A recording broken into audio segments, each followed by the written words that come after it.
आरामात.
ज्यूस पिऊन घ्या. हे बघा, मी तुमच्यासाठी ज्यूस घेऊन आले.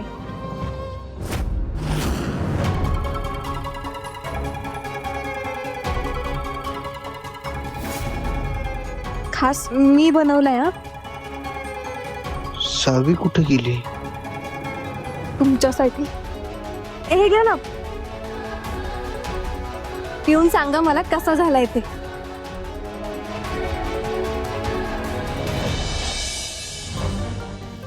शी, काय बनवलंय हे? बकवास आहे एकदम.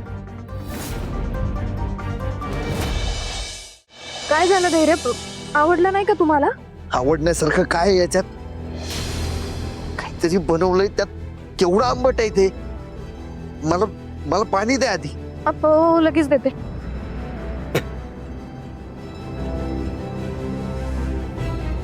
द्या लवकर. हो धैर्य, हे घ्या.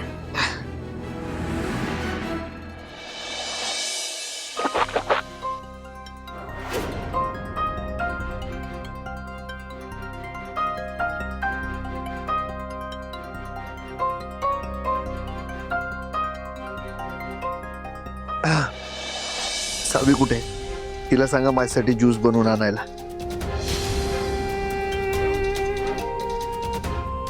तिला सांगायला ती असायला तरी पाहिजे ना इथे. नाही म्हणजे तिला फक्त तुमची बायको म्हणून मिरवायला आवडतं. बाकी तिला काही पडलेलं नाहीये ना, तुमचं ना या घराचं. अरे तिला फक्त सगळ्यांना दाखवायचंय हा, की तिला तुमची कशी जास्त काळजी आहे. बस तस बघा की त्या अंगदकडे गेलीये.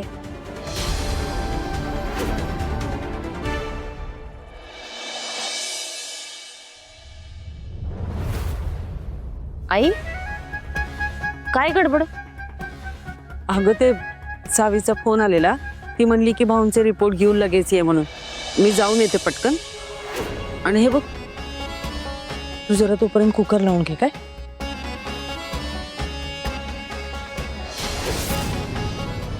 काम असूच शकतं तिला, पण अहो तुम्हाला अशा या अवस्थेत सोडून जाऊच कशी शकते ती?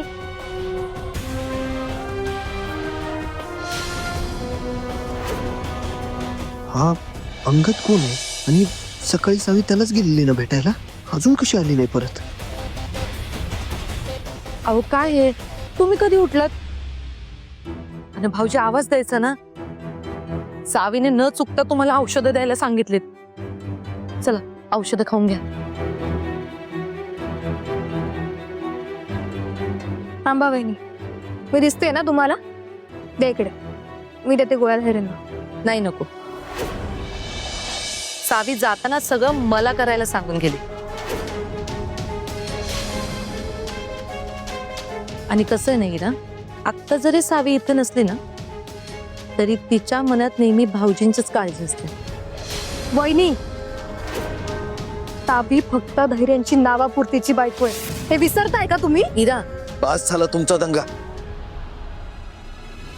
एकतर मरणाचं डोकं दुखतंय माझं, त्यात तुमचं हे.